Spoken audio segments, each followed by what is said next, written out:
ማንንም እንዳታምኑ ማንንም ማለት ነው።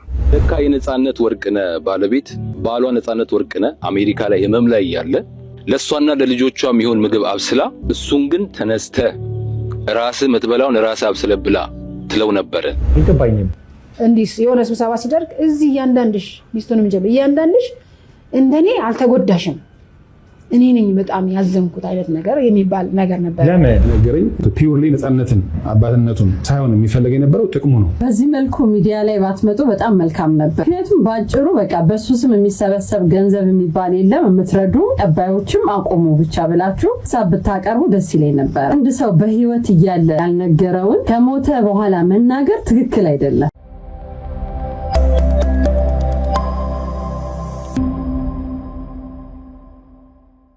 ሰላም የተወደዳችሁ የዩቲዩብ ቻናላችን ቤተሰቦች እንደምን ቆያችሁኝ? እንግዲህ የምትገኙት የአብሲኒያ ዴይሊ ላይ ነው። ዛሬም እንግዲህ በጣም አስቸኳይ መመልከት ያለባችሁ ከሰሞኑ ማህበራዊ ሚዲያ ላይ በጣም መነጋገሪያ የሆኑ ርዕሰ ጉዳዮችን ወደ እናንተ ሰብሰብ አድርጌ ይዤላችሁ መጥቻለሁ። በቆይታችሁ አዳዲስ ነገሮችን የምትመለከቱ ይሆናል። እንደዚሁም ደግሞ በጣም የምታተርፉበትና ደስ የምትሰኙበት ቆይታ ነው የሚኖራችሁ ማለት ነው። ታዲያ ለዚህ ቻናል አዲስ ከሆናችሁ ቻናላችንን ሰብስክራይብ በማድረግ ቤተሰብ ሁኑ። እንደዚሁም ደግሞ የቪዲዮ በርካቶች ጋር እንዲዳረስልን ላይክ እና ሼር ማድረጋችሁ እንዳይዘነጋ። በምትመለከቷቸው ቪዲዮ ዙሪያ ሐሳባችሁን ኮሜንት ላይ አስቀምጡልኝ። እኔም የምመለከታቸውን ቪዲዮዎችም ሐሳቤን ወደ እናንተ በቀጥታ አደርሳለሁ ማለት ነው። ስለዚህ በዚህ ሁኔታ አብረን እንቆያለን።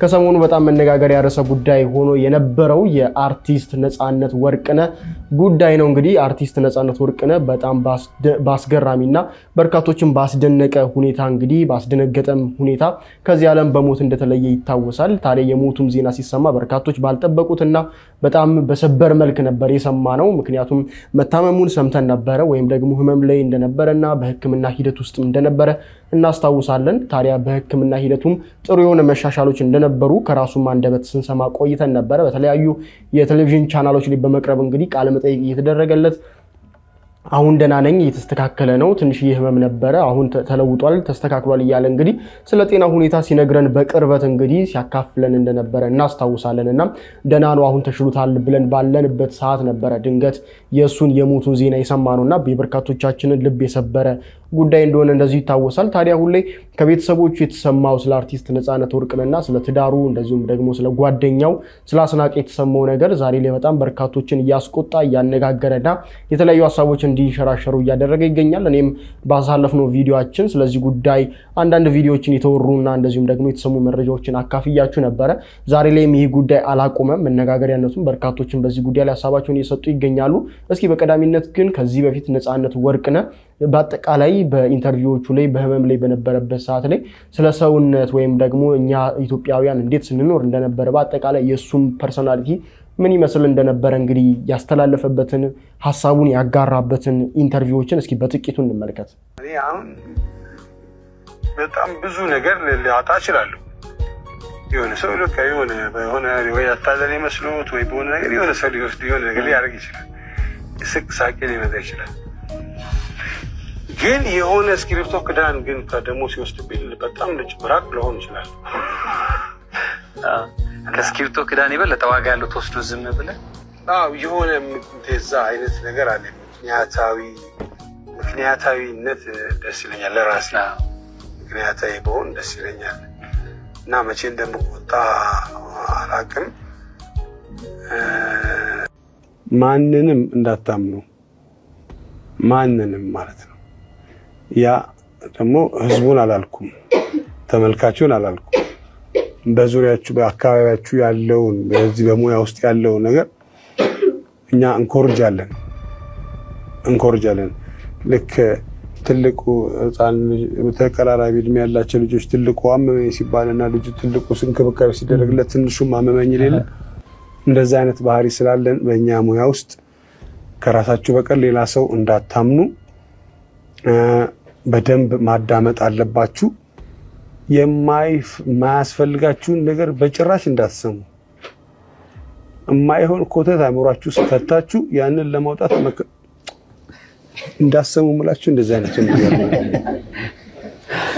እና ኮተት ይሞላና አእምሯችሁ ውስጥ ከዛ በኋላ ትክክለኛው ነገር ሲመጣ ለማስገባት ትቸገራላችሁ። መስማት የማትፈልጉትን ወይም ደግሞ እንደገና ደግሞ በጣም የምታከብሩት ወይም ደግሞ በጣም የምትወዱት ሰው ብዙ ነገር ሲያደርግ ልታዩት ትችላላችሁ። እና የይቅርታ ሰው መሆን አለባችሁ። ለካ እኔም ማቀው እሱን ነው ይሄኛውን አይደለም ማለት አለባችሁ። እንግዲህ እንደነዚህ አይነት ሀሳቦቹንም በሶሻል ሚዲያው ላይ በተለይም ደግሞ በኢንስታግራም ፔጁ ላይ አንዳንዶች እንደው የነፃነት ወርቅነህ ጉዳይ ምንድነው ተስፋ የመቁረጥ ጉዳይ ነው ወይንስ ምን አይነት ነገሮችን ለማስተላለፍ ፈልጎ እንደዚህ አይነት ጽሁፎችን እና ካፕሽኖችን የተለያዩ መልእክቶችን በጽሁፍ እና በግጥም መልክ የሚያስተላልፈው ከምን አንጻር ነው እያሉ እየጠየቁ ነበረ። በተለይም ደግሞ የዜና እረፍቱ ከተሰማም በኋላ እንግዲህ እንደነዚህ አይነት እሱ ከዚህ በፊት ሲለቃቸው የነበሩ ጽሁፎችን እንደዚሁም ደግሞ የተለያዩ መልእክቶችን ሲያጋሩ ነበረ። ታዲያ አሁን የሰማችሁት አይነት ሰው እንዳታምኑ፣ እንደዚሁም ደግሞ ሌሎች ከእንደነዚህ አይነት ጋር ግንኙነት ያላቸው መልእክቶችን በጽሁፍ መልክ እንግዲህ ኢንስታግራም ፔጁ ላይ በደንብ በስፋት ያጋራ ነበረ ማለት ነው። ታዲያ ነፃነት ወርቅነህ በጣም በኢትዮጵያውያን ዘንድ በጣም የሚወደድ በእሱ ባለበት ሁሉ ጨዋታ የነበረ ሰው እንደሆነ እንግዲህ ሁላችሁም ታውቃላችሁ ብዬ አስባለሁኝ። ታዲያ ነገር ግን ሚዲያ ላይ እንደዚህ አይነት ፐርሰናሊቲ ወይም ደግሞ እንደዚህ አይነት ሰውነት አሊያም ደግሞ ሰውን የማዝናናት ሙያ ወይም ደግሞ ችሎታ ቢኖረውም ግን ውስጡ ላይ ጓዳው ቤተሰቡ ችግር እንዳለበት ከቤተሰቦቹ ሰምተናል። ከትዳሩ ጋር ጥሩ የሆነ ግንኙነት እንደሌለው እንደዚሁ ከቤተሰቦቹ ሰምተናል ማለት ነው። በዛ ቃለ መጠይቅ ላይ እነኛ ቤተሰቦች ያወሩት ነገር ምን ያክል እውነት ነው የሚለው እንግዲህ ሌላ ትንታኔ ወይም ደግሞ ሌላ ማብራሪያ የሚፈልግ ነገር ቢሆንም ግን በዚህ ሰዓት ላይ አንዳንዶች እንደሚሉት ማለት ነው ከቤተሰቦቹ በላይ ስለ ነፃነት ወርቅነህ ሞት የሚያዝን የለም ወይም ደግሞ ሀዘን ላይ የተቀመጠ ማንም የለም ብለው እንግዲህ እየተናገሩ የለም። በእርግጥ እውነት ነው፣ ከቤተሰብ በላይ ማንም በዚህ ሰዓት ላይ ሊያዝን አይችልም። ነገር ግን አንዳንድ ጥርጣሬዎችም እንደዚሁ ይስተዋላሉ። አሁን ላይ ቤተሰቡ እንደዚህ እያደረገ ያለው ምክንያቱ ምንድን ነው ተብሎ እየተጠየቁ ይገኛሉ። ከዚያ መካከል አንድ ምክንያት ያነሱት ይህንን አሁን ቤተሰቡ እያደረገ ያለውን ነገር የተቃወሙ ሰዎች የሚያነሱት ምክንያት ምንድን ነው? ገንዘቡ ያመጣው ጣጣ ወይም ደግሞ እንደሚታወቀው እንግዲህ ነፃነት ወርቅነህ ከአረፈ በኋላ የቤተሰቡን ለመደገፍ በተለይም ደግሞ ባለቤቱንና ልጆቹን ለመደገፍ የተለያየ የገንዘብ ማሰባሰቢያ መርሃ ግብር ተደርጎ ገንዘብ የተሰበሰበ እንደነበረ እናስታውሳለን። በዚያም የገንዘብ ማሰባሰቢያ ላይ 90,000 የአሜሪካ ዶላር እንደተሰበሰበ እንደዚሁ መረጃዎች ይጠቁማሉ። ታዲያ ይህ መረጃ ከወጣበት ጊዜ በኋላ ነው እንግዲህ ቤተሰቡ አሁን ላይ እንደዚህ አይነት ጥያቄ ይዞ የመጣው እንጂ ለነፃነት ወርቅነህ አስቦ ወይም ደግሞ ለቤተሰቡ አስቦ አይደለም የሚሉ ሰዎችም በአንጻሩ አሉ። ይህ እንዳለ ሆኖ ግን መጣራት የሚያስፈልገው ጉዳይ ቢሆንም ግን ቤተሰቡ ለነፃነት ወርቅነህ እንደዚህ አይነት ነገር በዚህ ሰዓት ላይ አያስፈልገውም የሚልም አቋም እንዳላቸው እየተመለከትኩኝ ይገኛሉ። በዚህ ሰዓት ላይ ለነፃነት ወርቅነህ ወይም ደግሞ ለቤተሰቦቹ ገንዘብ ማሰባሰብ አያስፈልግም፣ በወንድማችን ስም ገንዘብ መሰብሰብ የለበትም ሲሉ እንግዲህ በኢንተርቪው ላይ ተቃውሟቸውን ገልጸዋል። ይህ እንግዲህ በጣም ውዝግብ የተሞላበት እንግዲህ የሰሞኑ መነጋገሪያ ርዕሰ ጉዳይ ነው። ነገር ግን ነፃነት ወርቅነህ በአንድ ወቅት ላይ ስለ ሚስቱና ስለ ልጆቹ ምን አይነት ሀሳብን ወይም ደግሞ በሚዲያ ቀርቦ ምን አይነት መልእክትን አስተላለፍ የሚለውን ደግሞ እስኪ አብረን እንመልከት። እኔ አሁን ባለትዳር ነኝ፣ ልጆች አሉኝ። ብር ዝም ብዬ አልሰጥም እኮ አይደል? ከሚስቴ ጋር መመካከል አለብኝ። ለኪስ የሚሰጥ ወይም ደግሞ ይዘህ የምትወጣው ገንዘብ አለ፣ ልኩን ያለው እንትን አለ። እንደዚህ ብበትነው እኮ ፈረሰ ማለት ነው ትዳሩ አይደለ? ከዛ የሚቀጥለውንም ስራ መስራት አትችልም። ምክንያታዊ ሆነ በእንትን ተነጋግረህ በበጀት ይሄን ያክል ይሄ አስራት ነው፣ ይሄ እንደዚህ ነው፣ የአስራት በኩራት ነው፣ ይሄ እንደዚህ ነው ተብሎ መውጣት አለበት ገንዘብ። አልገባኝም። እንዲህ የሆነ ስብሰባ ሲደርግ እዚህ እያንዳንድሽ ሚስቱንም ጀብ እያንዳንድሽ እንደኔ አልተጎዳሽም እኔ ነኝ በጣም ያዘንኩት አይነት ነገር የሚባል ነገር ነበር። ለምን እንዲህ ስብሰባም ስናደርግ እያንዳንድሽ እዚህ ጋር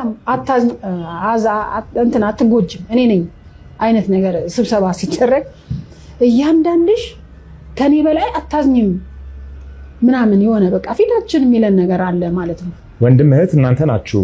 እናንተ የማትጎዱበትና የማታዝኑበት ምክንያቱ ምንድነው አልገባኝም። እንግዲህ እኔ አላቅም ብቻ ለማንኛውም 29 ዓመት ስትኖር እኛም ስንመጣ ለእያንዳንዳቸው ጓደኞች ለነሉባት ለሙሉ አንድ ቆርኪ መጠጥ እንዳይጠጥ ከእናንተ ጋር ነው የሚውለው ንገር እኔ ይመሰክራሉ።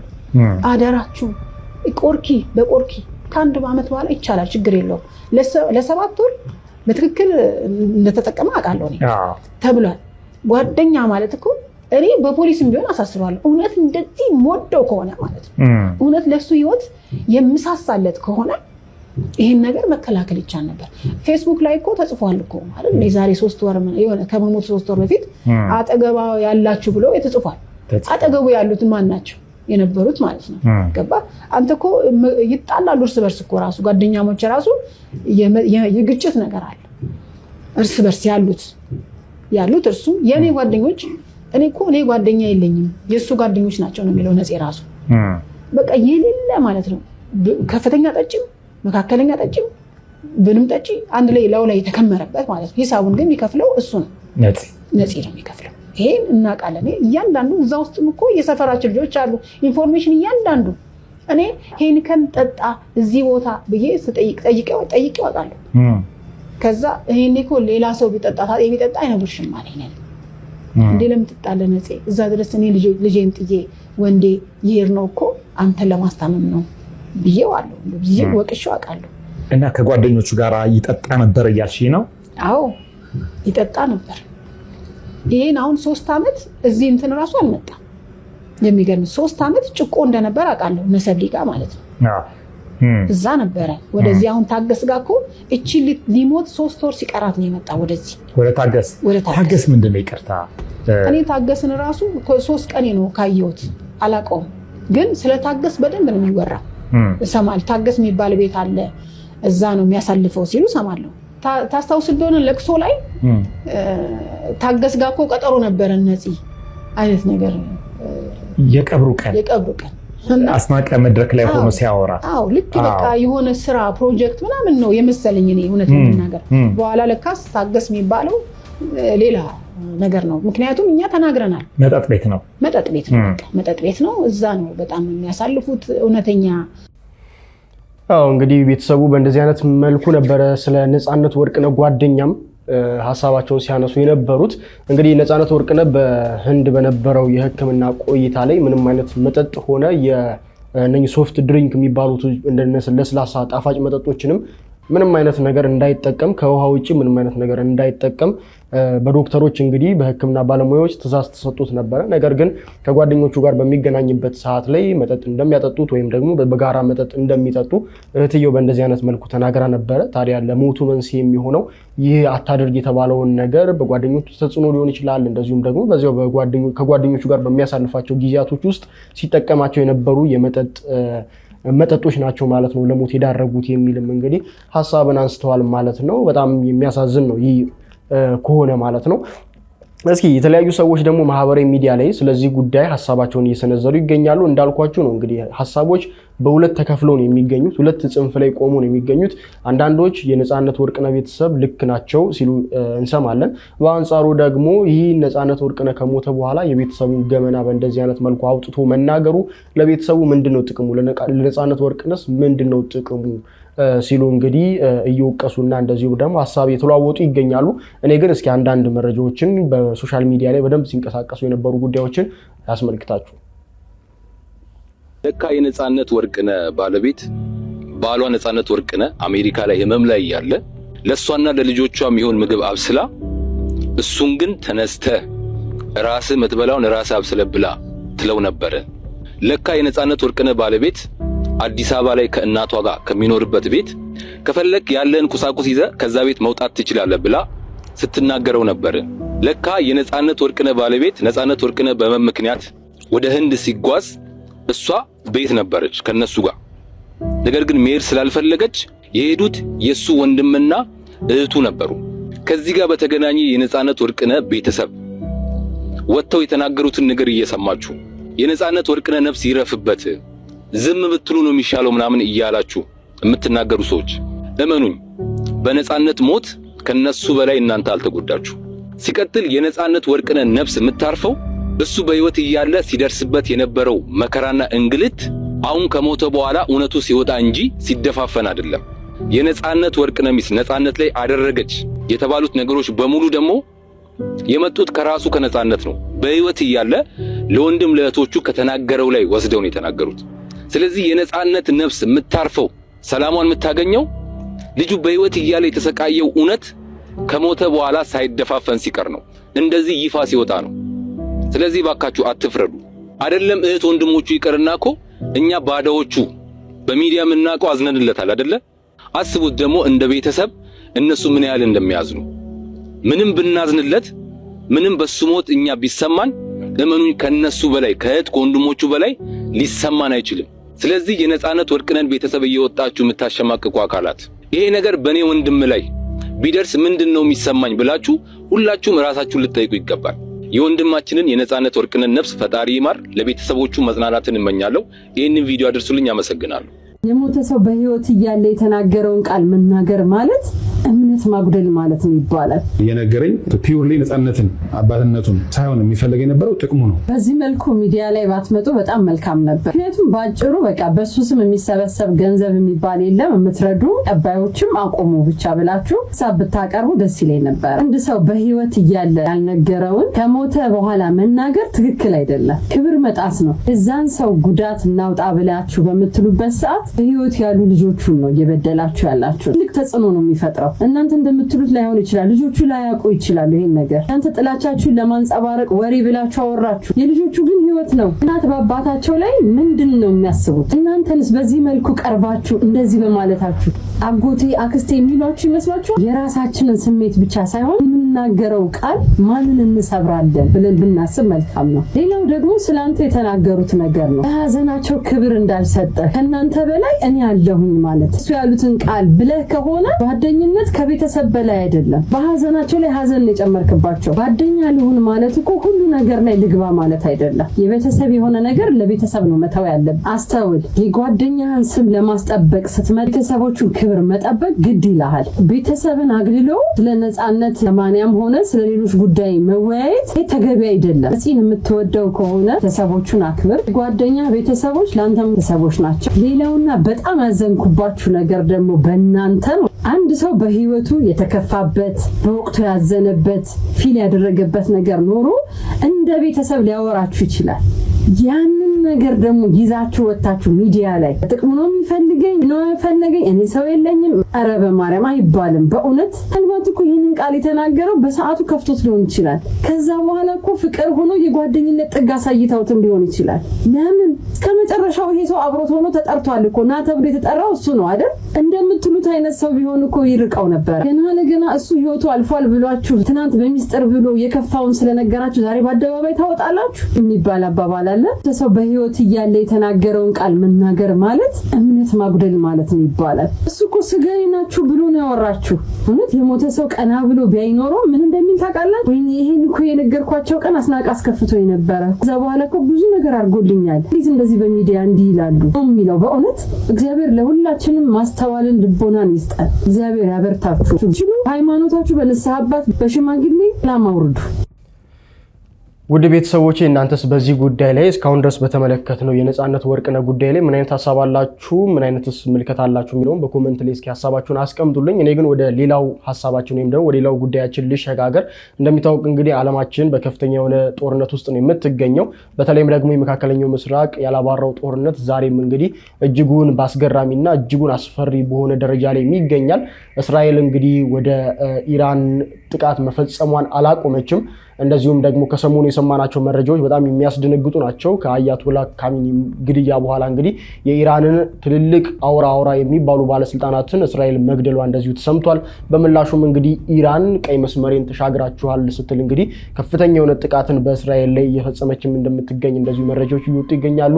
እስራኤልም ደግሞ ለኢራን ሚሳኤሎች ምላሽ በመስጠት ኢራንን ብቻ ሳይሆን በእሱ አካባቢ የሚገኙ ሀገራት ላይም እንደዚሁ ጥቃትን እየሰነዘረች እንደምትገኝ እየሰማን እንገኛለን። በተለይም ደግሞ አሜሪካ በዚህ ጦርነት ውስጥ መገኘቷ ዓለም እጅጉን ውጥረት ውስጥ እንዲገባ አስችሏታል። በተለይም ደግሞ ይሄ ጦርነት በዋናነት የሚመራው በአሜሪካ ፊት አውራሪነት እንደመሆኑ መጠን ዓለም በዚህ ሰዓት ተጨንቃ ትገኛለች ማለት ነው። በተለይም ደግሞ ዶናልድ ትራምፕ ለዓለም ሀገራት ጥሪ ማቅረባቸው ይታወሳል። በተለይም ደግሞ የሆርሙዝ ሰርጥን ለመቆጣጠርና ያንን ለመክፈት አሁን እንደሚታወቀው ያ ሰርጥ እንግዲህ እንደተዘጋና ዓለምን በኢኮኖሚውና በተለያዩ የምርት አቅርቦቶች ላይ ችግር እንደተፈጠረባት ይታወቃልና ያንን ለመፍታት ያንን ችግር ለመፍታት አሜሪካ ያንን ሰርጥ መቆጣጠር አለባት በሚል መርህ ዶናልድ ትራምፕ ያንን አካባቢ ለመቆጣጠር ጥረት እያደረጉ እንደነበረ ሰምተን ነበረ። ለዚያም ታዲያ ብቻቸውን ሳይሆን የዓለም ሀገራትንም ጥሪ አቅርቦ ነበረ። ነገር ግን ከጎናቸው የቆመ አንድም ሀገር አለመኖሩ ይህንን ነገር እንዲተውትና ወደኋላ ገሸሽ እንዲሉ እንዳደረጋቸው የሚወጡ መረጃዎችም እንደዚሁ ይጠቁማሉ። በአጠቃላይ ግን የመካከለኛው ምስራቅ እንደዚሁም ደግሞ ዓለማችን በዚህ ሰዓት ከትኩሱ ጦርነት እፍታን እየተካፈሉ ይገኛሉ ብዬም አስባለሁኝ። በዚህ ሰዓት ዓለማችን በዚህ ጦርነት ምክንያት ተጨንቃም ትገኛለች። ጦርነቱ አሁንም ድረስ እንደዘለቀ ነው የሚገኘው። ታዲያ በአጠቃላይ ከዚህ ጦርነት ማን ያሸንፋል የሚለው አሁንም ድረስ አጠያያቂነቱ እንደቀጠለ ይገኛል። እስኪ ከዚህ ጉዳይ ጋር በሚያያዝ አንድ ቪዲዮ ላስመልክታችሁ። በኢራኑ ጦርነት እያሸነፈ ያለው ማን ነው? እስቲ ነው ጦርነቱ ከመጀመሩ ከጥቂት ቀናት በፊት አሜሪካና ኢራን ኦፊሻል የሆነ ድርድር ላይ ነበሩ። በአሜሪካ በኩል የቀረበው ጥያቄ ኢራን ሙሉ በሙሉ የኒውክሌር ፕሮግራሟን እንድታቆም፣ አሜሪካም ኢን ሪተርን የጣለችባትን የረጅም ዓመታት ማዕቀብ እንድታነሳ ነበር።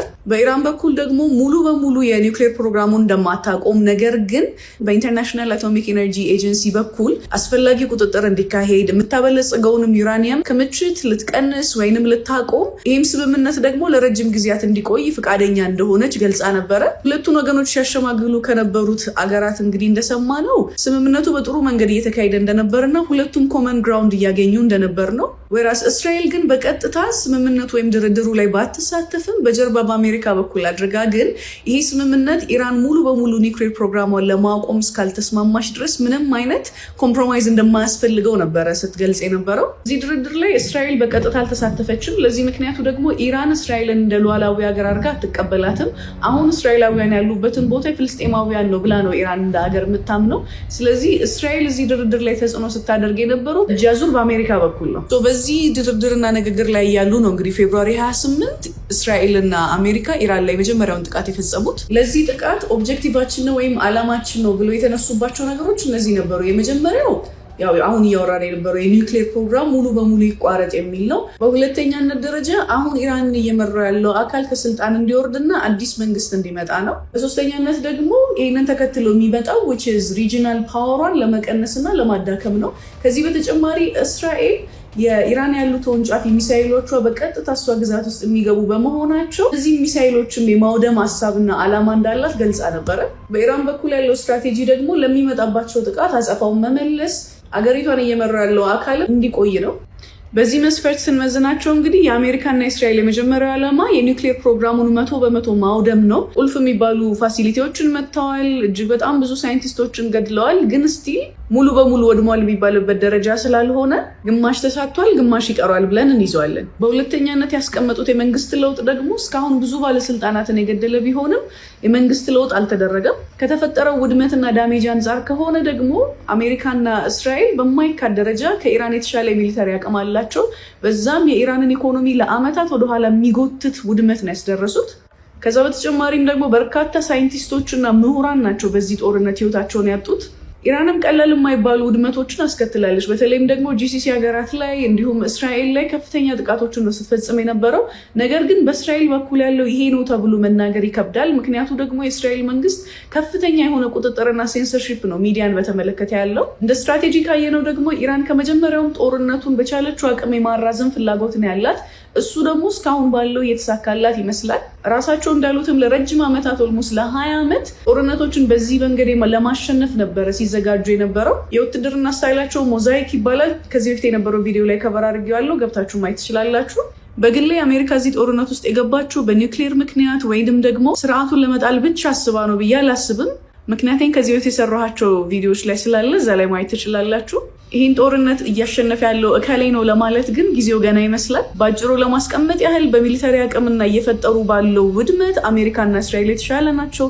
ስትራቴጂን ደግሞ በማስኬድ አንጻር ደግሞ ኢራን አፐርሃንዱን ትወስዳለች። ዞሮ ዞሮ ግን ጦርነቱ ማንም ማሸነፈ ማን ኢራናውያን ላይ ትልቅ የሆነ የኢኮኖሚ ጠባሳ ጥሎ እንደሚያልፍ ግልጽ ነው። እንደዚህ አይነት ኮንተንት የሚመቻችሁ ከሆነ ተቀላቀሉን። ቼርስ።